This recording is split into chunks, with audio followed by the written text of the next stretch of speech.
Today's date is April 29th, 2026, and in about 30 minutes, Chairman Jerome Powell of the Fed is about to announce if interest rates are going to stay the same, increase, or decrease. I just placed $5 that the interest rate will decrease. If it doesn't happen, I'll lose that $5, but if it does decrease, then let's just say I can retire early. A few moments later. Today, the FOMC decided to leave our policy rate unchanged. RIP to my $5.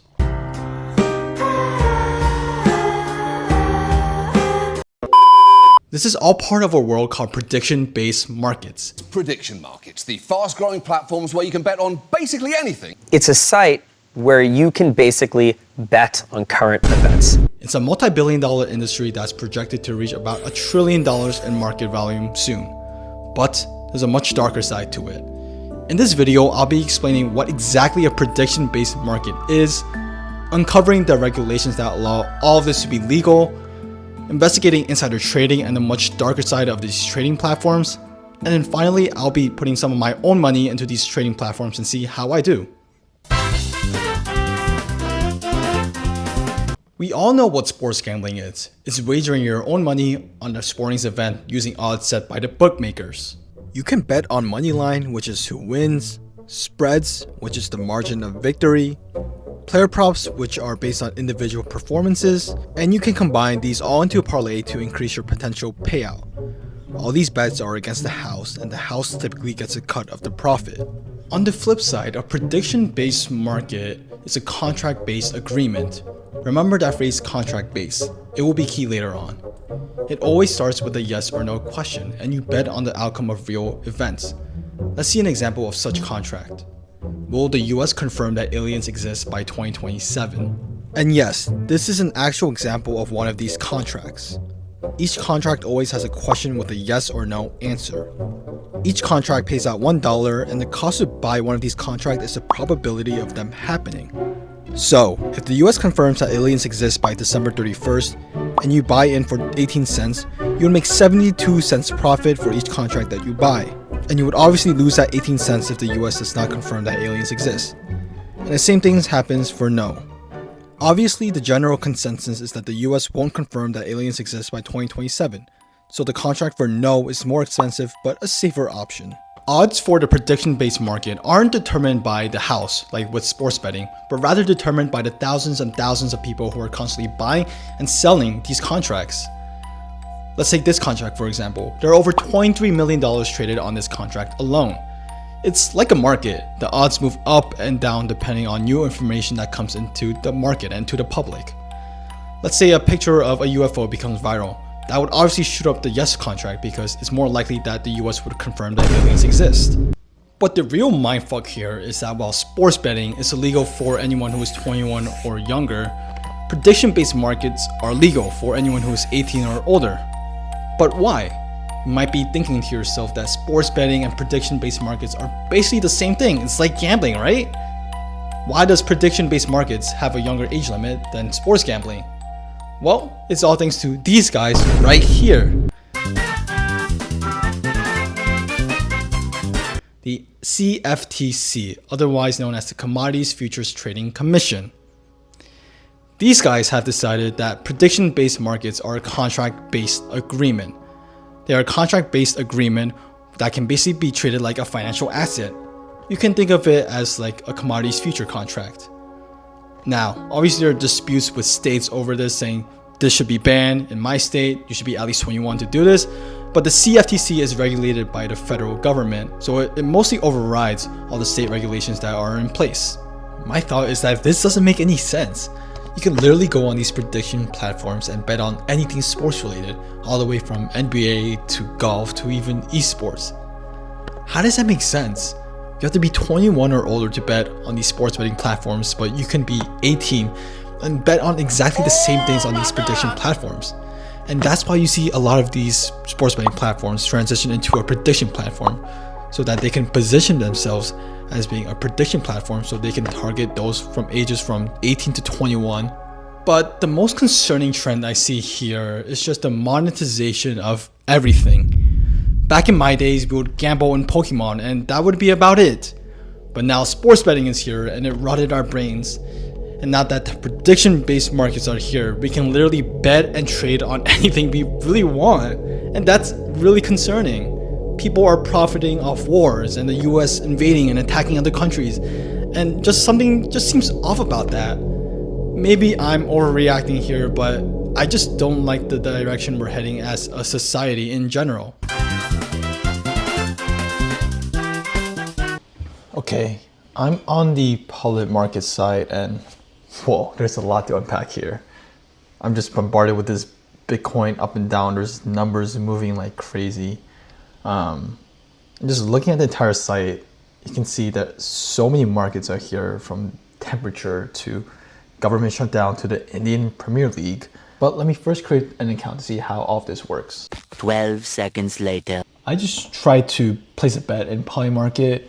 It won't let me because apparently the US is restricted in PolyMarket, which I didn't really know about. So that's interesting to know. One thing to note though is that it was really easy to create an account. It literally took 1 second just by connecting to your Google account. And I've heard on Reddit that some people are using VPNs to get around this geographic restriction. So that's something to keep in note. But let's try Kalshi. Okay, so now I'm on Kalshi, and like PolyMarket, it looks similar. There's a bunch of stuff going on, a bunch of numbers, and it seems like you could bet on anything. So hopefully Kalshi lets me place a bet. Okay, I deposited $20 into my portfolio, super easy. So let's just bet on some shit now. Let's go to climate. Let's bet on the highest temperature in NYC today because I live near New York, so it's pretty freaking cold today. Let's put like $5 towards this. And then, so because there's a 68% chance, my payout is $7.19 if it is yes.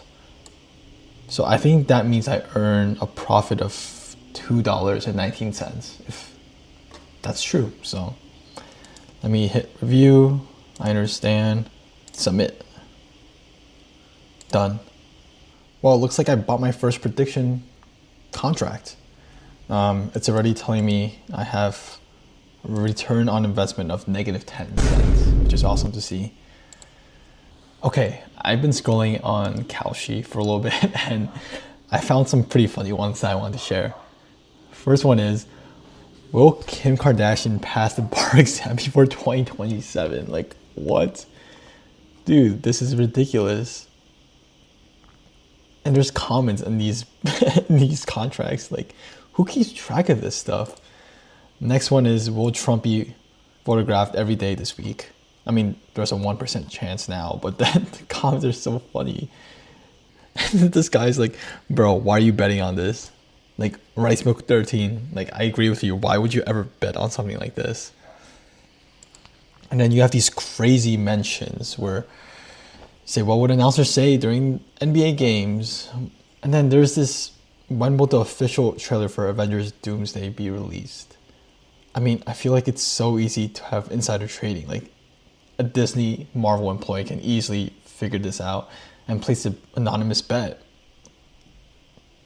And then probably the funniest thing I found so far is Fed decision in April, where they're gonna decide what the interest rate will be, if it's gonna be maintained, if it's cut or hiked. And the funniest thing is that there's this guy, CR10, is saying, it's giving me the option to cash out what I started with. You think it's actually going up? Should I hold my position? So this guy is genuinely asking a question, like what he should do. And this guy says, you're down 9K, call it quits and delete this app. Like, Fraud Rope called his shit out. And then you can also check profiles. Like, you could check losses, potential payout, and all this. And so this guy is down 9K while Fraud Rope is up $62,000, which is absolutely insane. Okay, I'm back on PolyMarket and I just want to call this out right here so you can see on the screen.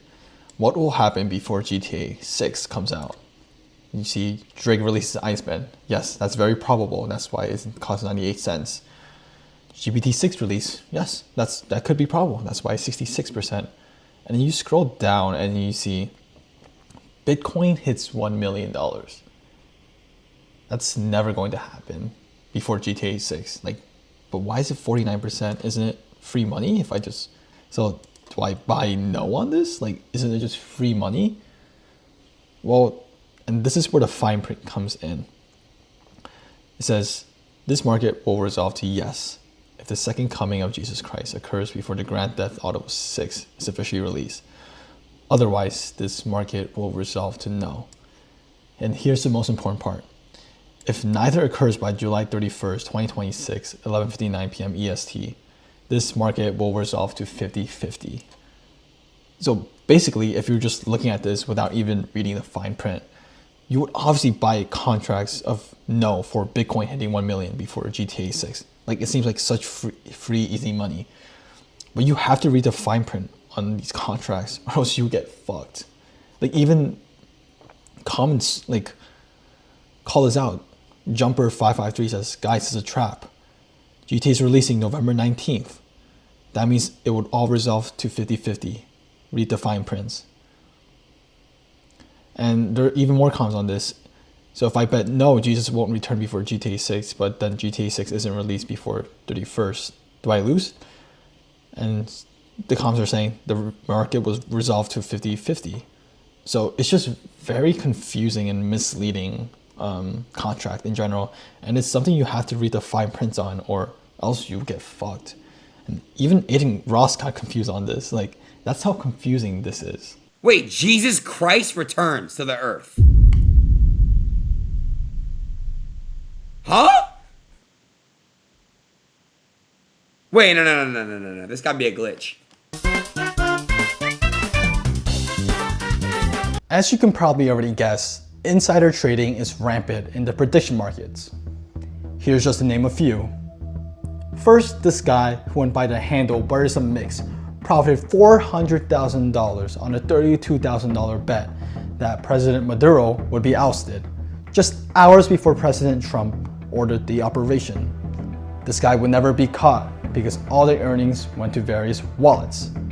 Since the time of this recording, there actually has been some breaking news that has come out on this.